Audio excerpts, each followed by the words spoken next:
Welcome back to the Wolf of Queen Street podcast series. Welcome back to the video series or the audio series if you join us today. But before we get into the show, I just want to do a shout out to my sponsors. This episode is sponsored by the Job Search Queensland, the #1 platform for online practice job interviews with real industry professionals. If you suffer from nerves or struggle to effectively communicate your value, articulate your skills, experiences, or achievements, then Job Search Queensland is here to assist. This team is passionate about helping you to step up onto the next step of your career ladder, empowering future leaders to excel during the interview process so you can land the ideal job. And in today's current moment of the world, there's nothing more important than knowing and following the right steps to possibly getting yourself that job you need so desperately. But anyway, back to the show. Today, I'm joined by Josh Luthate, who we've had on the show previously, I think about a year ago. We discussed things that was going down his path, my path, and, he's the director at Chatbots, which is a Facebook messaging marketing company. Now, anyone that's listening that doesn't think about Facebook Messenger will go, how can Facebook Messenger be in a marketing company? How is those two things relatable? How does it work? I thought it was just an IM service that I just message my mates really crappy jokes and my mates ping me at 2 a.m. when they're drunk. But I'd love to bring Josh back on to talk about what is Facebook Messenger marketing and what can it do for a business, a brand, or even an individual. Welcome to the show, Josh. Sorry to interrupt the current show, but just to let you know, if you're enjoying what you see, make sure you hit the subscribe and like button. So next time another episode comes out, you'll be able to see it first. Back to the show. That is a great introduction, mate. And I think, you definitely, well, firstly, can't believe it was nearly like a year ago since we last spoke. I mean, the world's changed a lot, but also I know our lives changed hugely. Amazing what can happen. But yeah, you've nailed it bang on the head from the outset. Facebook Messenger is a marketing platform. It is a marketing channel. And people don't realize that. As you said, they think it's just for direct messaging, talking with mates, talking with friends, occasionally talking with colleagues. But my word, is it a powerful, powerful tool. It's pretty incredible. To anyone that's listening at the moment, it's a powerful tool and that can be utilized. Take sort of our listeners through from a simplistic point of view in the sense of, what is the next step of Facebook messaging? So like you said, it's a marketing tool. Is it just that I can directly message to people or so forth? So they understand the basic steps around how you can utilize it as a marketing tool. Yeah. So the first fact I'll share is with Facebook Messenger, it's very similar to email. And people don't actually realize everybody who engages with you on Facebook Messenger, so that means messaging your Facebook page directly, as one way, and I'll elaborate on that very soon. But everybody who engages with you becomes a subscriber. And what that means is you can send messages out en masse to your subscribers via Facebook Messenger. Now, even before we joined this, the podcast, we were talking on Facebook Messenger. So since that's where people's attention is, we achieved near 100% open rates. So our best result, just to really tell you the numbers, our best result, a global travel company, we achieved a 99.74% readership rate to 3,004 people. And that was the average across 5 messages we sent. So this isn't like one hit wonder stuff. So that's just one component and what it can be used for. The one thing I would add is they don't have to message your page directly.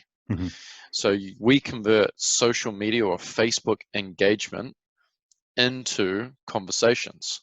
So one of the 6 different ways to get people onto Messenger is everybody who comments on your Facebook posts, say you get hundreds of comments, every single one of those comments turns into an automated conversation in Messenger.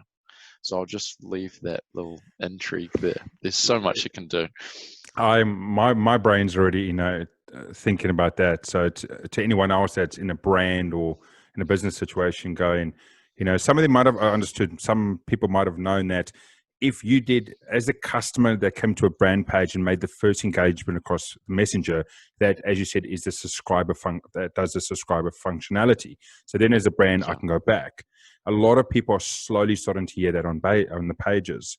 But now you're talking about there's 6 areas, and we won't go down all the 6 areas because that's where people pay for your service. But another one of those 6 areas is you can drive a simple comment on a post to get yourself into the messenger, and then it means I can then advertise or I can promote straight back to you. And it's just, and it's an amazing, I've seen companies and brands utilize this exceptionally well once it's set up and put into place, and be able to reach the audience instantly. And like you say, with almost 100% read, not even an open rate, a read rate, which is unachievable in any marketing or email marketing campaign that I've ever heard of. And one thing I think is important to add, as you mentioned, as I'll say, the previous company name was Chatbots, and that's because it's all automated. Mm-hmm. So it's an automated. Everyone's been talking about this whole automated marketing.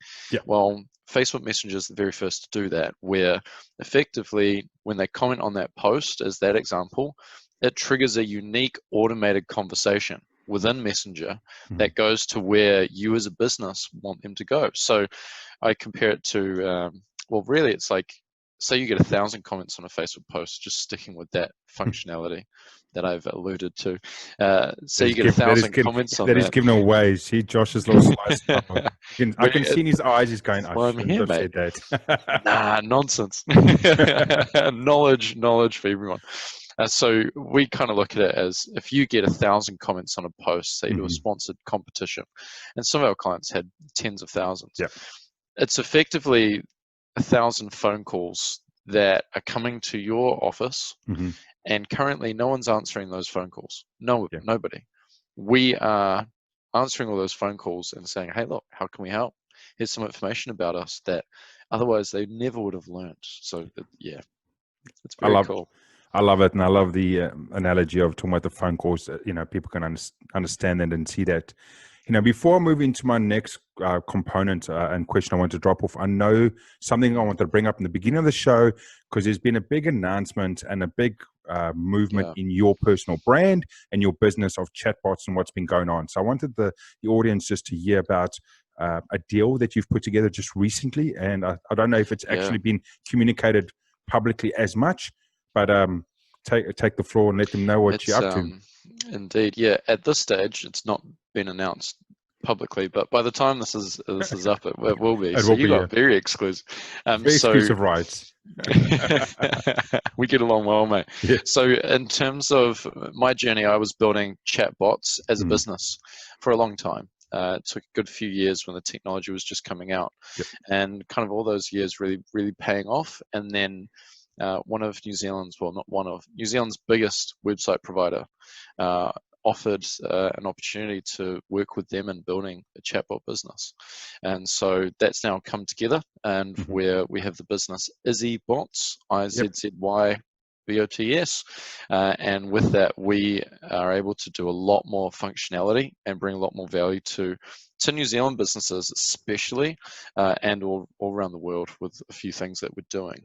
And so that's just really exciting to bring this technology where most people think this technology is only for big businesses, but like we've electricians, like your local racing simulator company, like New Zealand's real core majority of businesses have access to this technology now. And so we've just got that resource to just go at it, which is so exciting. And very excited to share that with the world very soon.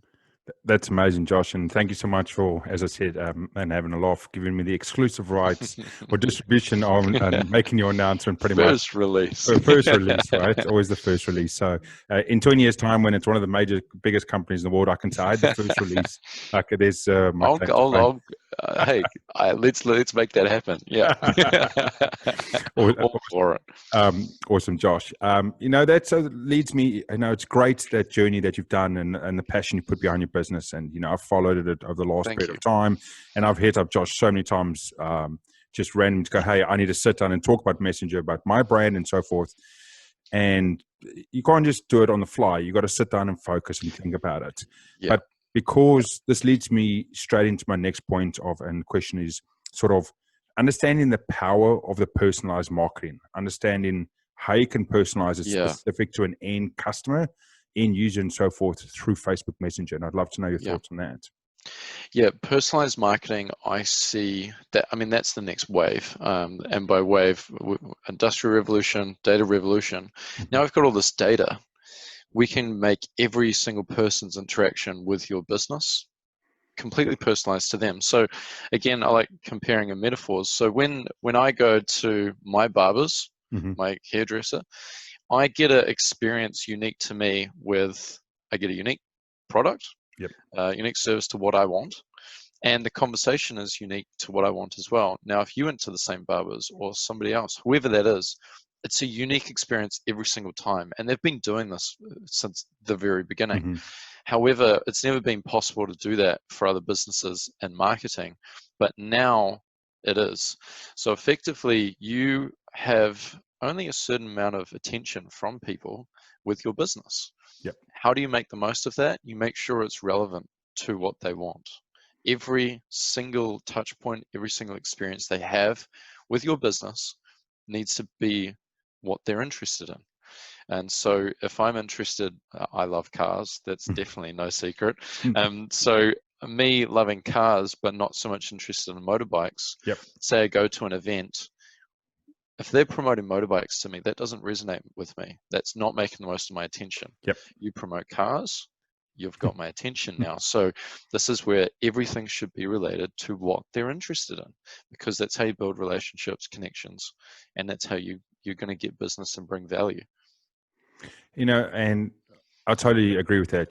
Getting the day of getting 20 different, promotions, let's use the word spam, advertising coming to me, and it not being relatable. It's just because I know the technology is there to let me see what I want to see. It almost becomes distasteful. But I know so from the audience at the moment, they're going to be listening and going, hey, Josh, it's great, having personalized marketing. It's great to know that out of my 20 different types of customers, I can hit them up 20 different ways to be totally unique. But they're going to say, and I'm going to say, and I'm going to ask you going, can Facebook Messenger and the tool within that, can that give me those 20 uniqueness to my customers? Oh, easily. I'll even go that far. I'll even say it that well. Yeah, so and that's the thing where we learn from every single interaction that somebody has with say that Facebook Messenger marketing chatbot, that automation. We learn what they're interested in, and then everything changes around that. So it changes based on the follow-ups. It changes based on what we'll send them. That's based on what we know they're interested in. But further to that as well, now that can dictate what emails that they receive from you. And so on and so on and so on. So they can really drive your entire marketing department. No, that's great. And something else, Josh, we mentioned just, before the show, we were chatting about, funny enough, was talking about click-through rate and impressions. I was talking about my social media and my YouTube channel. And I'm guessing with Messenger, you spoke about in the beginning of the show of one of the top hits you guys did was a 99.4, 99.7 across 3,000 messages or customers that were sent out.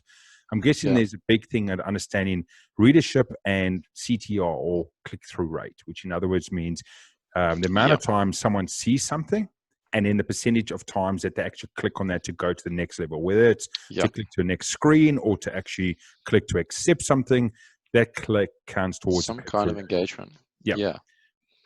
So I'm guessing there's something that when you guys in Facebook with the chatbots or Izzybotz as it's going to become is in the sense of knowing the readership or knowing what the people are looking at and then understanding as much as further in the sense of, hey, they're reading it, but they're not clicking or they are clicking.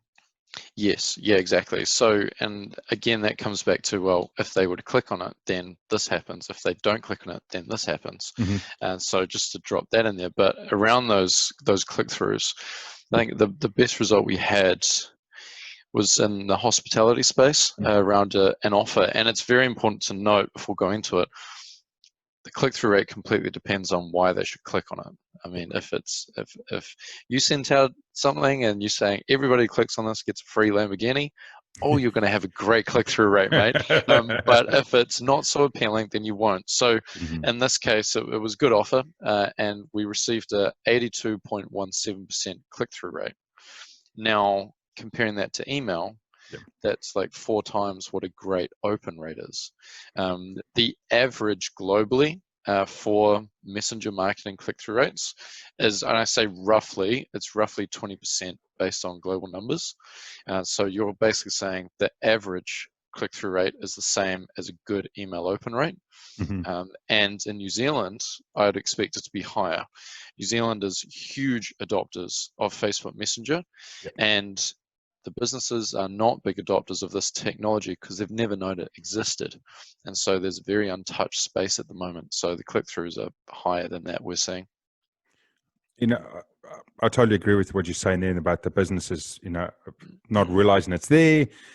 And you're saying that New Zealand's adopting it early, but do you think there's a risk, that because we're new to it and it's great functionality that we're going, cool, we're going to take it, we're going to take it, like email marketing, and then about a 2 years later you go, God damn, I'm getting 100 emails a day, or I'm getting 100 Facebook messengers a day. Do you think that risk is going to happen as well over the years? Absolutely not. And the reason I say that is, in the US, this is not old technology. And in the US, Facebook's gone to the extreme initially of let everything happen. And then they see that behavior, how businesses are going to use it. And that took place already. So we've already had that. And now Facebook has put in those rules and policies. So we're actually coming into it and going, right, it's the safety for the customer, and Facebook doesn't want the platform to be absolutely overused, otherwise they're going to lose users. And so that's already taken place, and now we're in the safe space that it's like turning up to email pretty much halfway through. However, it's still the same impact as though you used it when it was 6 months old, which I'm sure everybody would go back and go, yeah, I would do email marketing before it was cool. So we've kind of got the best of everything there, which is a great position to be in. And I like that in the sense of there's a realization where it's going, there's an understanding of where it stands and where it's come from, and knowing that it's not going to fall or fail down the path that other marketing tactics has. Because there's been different strategies across different platforms of marketing, depending on social media platform you're on, and most of it starts well, and then most of it unfortunately doesn't have a respect to the customer. It literally just wants to spam the customer at a million cents so that you can get your 1% return, which is never viable to the customer, but to the business it is. And that's what we're quite excited about, and kind of us having that not even kind of, we have that kind of first mover advantage, and that we can police that. We're in the position where we can have an impact on how this platform is used in the best way possible for the New Zealand market from the outset. And so that's a big thing we're very aware of, because it needs to be customer focused. If it's not, you're gonna, in my opinion, you're gonna fail anyway. And so we make sure we've got a whole philosophy around the reason it's called Izzy, is it comes back to Izzybotz. I'm in the habit of calling it Izzy, but it's based on the name Isabella, and Isabella being that kind person that you can go to, that you feel looked after, which was I had that at my schooling when that was some tough times there, but also with coaches and mentors around me. So we bring that ethos into how we do all the conversational marketing, because it needs to be that way. Otherwise, it's just not going to work. Yeah, totally. Love that. That was a random little rant I went on there. No, it was great. I love it. I was like, oh, well, damn, where'd that come from? No, that was Josh. No, that was brilliant. One thing. Appreciate it. I wanted to talk about, and you're talking about, just the click through, people opening, but it's I've seen it when using Messenger in the sense of looking at reading a message and going, okay, cool, it's fine, and not really interacting with it. And then brands that come with it, and instead of they sending me information, there's almost an honest sincerity and softness to it. And they're respecting me as a customer, and they're coming to me and they're almost like wanting to have a conversation with me across Facebook Messenger, right? So they're not touch on this. Yeah, so they're not going, hey, Lawrence, bam, I'm having a chat with you, or I'm having here's one piece of content straight into the Messenger. But successful brands are actually going in and building up a relationship. So they're having a conversation like we're having now, and taking the time to build up that relationship and conversation, so that down the path is when they want to, whatever they're going to offer or ask or talk about, they can do it, and then I'll give them respect to listen to it, because they didn't just throw it in my face. They actually gave me courtesy of time. Yeah, it's the whole philosophy of like conversation is the new lead. I think that's important to note from the outset. But our philosophy going a step further is, well, don't talk at your customers, have a conversation with them. Yep. Like if this was, like if you think back to, I always use this one, if you think back to, everybody's experienced this, where you were there and somebody just spoke at you for an hour, or even 10 minutes, or even 5 minutes, they just spoke at you, which I've probably done on this for 5 minutes. We'll keep it at 10. But with that, if somebody was just talking at you, you're probably not going to want to go back and spend time with them. And effectively, people like to work with people they like, and people also like to work with businesses that they like. Yep. And so instead of just talking at people all the time, we encourage, well, have a conversation with them. And the advantage from that as well is you're learning from them. What are they interested in? Yep. What conversation are they choosing to have with you? But give them all the options and let them choose, because everybody's unique. And with that, what's interested in me and somebody else is different. So I choose my conversation. You learn that, but also I'm choosing what I want to talk to you about. And so you're building those relationships online at scale. I mean, yeah. I think to anyone that's listening or anyone that's watching at the moment, and Josh talking about building, conversations with your customer, understanding what they want and building the friendships, I think speaks highly of Josh as an individual himself and the journey that he's gone through, and the grounding he puts himself through, the stuff he puts himself through to handle stress, to handle his life, to switch off and so forth. And I'd love to spend the last few minutes of the show talking about that, because to anyone, building a business is building one thing, but building a business that supports your personal direction and beliefs and putting it out there and being vulnerable by it is something else. And as much as Josh has built something that he's passionate about, it is fundamentally grounded on who he is as an individual, his beliefs and his understandings. And that's where he says, talking about Isabella as someone that looked after him, in that relationships, it's something about care, love, and respect. And it's definitely what Josh is about. And thinking about a customer is big in Josh's world. I know, as I said, he's been busy for months and months and months. And times I contact him and he'll go, I'll call you in 5 minutes. And about 10 days later, he calls me and goes, hey, dude, your 5 minutes a year just because of the pressure. But he steps back. He takes the moments to switch off from the world, takes the moments to relax from the world and to ground himself continuously and to find himself where his energy and his power is, so that he can give to the world more. And Josh, I'd love to hear your thoughts on that. My first thoughts is you're making me blush big time there, mate. My word. Thank you so much for all that. That was lovely.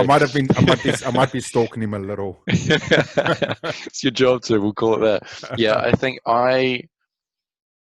well, firstly, I thank you for bringing that up, because business is one thing, but a business is representation, in my opinion. A business is representation of the owner, and you need to build yourself. And I went through a period of, I was so proud of how quick I could burn myself out. I will outwork anyone. I'd read too many of those quotes online. And so I just hustled, push. And I knew I'd have, say, 3 months, 3.5 months every time. That's not sustainable, and it's not healthy, mentally especially. And I've learned rest is where you create monumental moments and opportunities that absolutely exponentially accelerate everything. So if I wasn't well rested, then I wouldn't have been able to complete that opportunity and even have the opportunity around the support of New Zealand's biggest website provider and building the business together. But I also wouldn't be the best version of myself every day. And I think that's the biggest thing that is most important to me over anything, is being the best version of yourself every single day at that exact moment. So, it's something, do you mind if I just spend 2 minutes talking on that just a little bit? I had a big shift, which is why I really wanted to raise it. I always felt I had this capability, this potential inside of me, and I go, when I'm 50 years old, I'm going to be like this and this, and this will be my presence in the room. I would have done this, this, and this. The shift that I had, which a coach of mine very easily just raised, was, well, what would that 50-year-old version of yourself do in your life right now? So if they were me, what would they do? And in theory, if I then do what they would do in my day right now, I am that person already. Yep. And I'm then the best version of myself every single day. So I think that's the most important thing. And with that, I'm the best version for the business, but I'm also the best version of myself for my family, for my friends, for my mental health, for my time. So yeah, thank you for letting me share that as well, Lawrence. Oh, Josh, that's awesome, man. I love, like I said, to anyone that's learning about Josh and his brain at the moment, please go on over. He inspires me a lot of times to think about what I do during the week, think about how I spend my time, think about how I spend my downtime, which unfortunately at the moment, like Josh a while ago, my downtime's not as much as it should be, and my focus on rest and recovery sometimes is not as ideal as it should be. But it does make you think about what is the priority, what's important, and what at this moment is important, right? At this moment, you're doing what you're doing right now. It's not about 10 years or 20 years down the line and doing 26-hour days to be able to get to that, because you're not going to achieve it because you won't be there fundamentally. Yeah. And somebody I was having in a great conversation where you're going 200 kilometers an hour. You're going, you're pushing, hustling, and it's hard to pull over onto the side of the road and to stop while everybody else is going past. But the beautiful thing in that is, well, you're not just pulling over and stopping.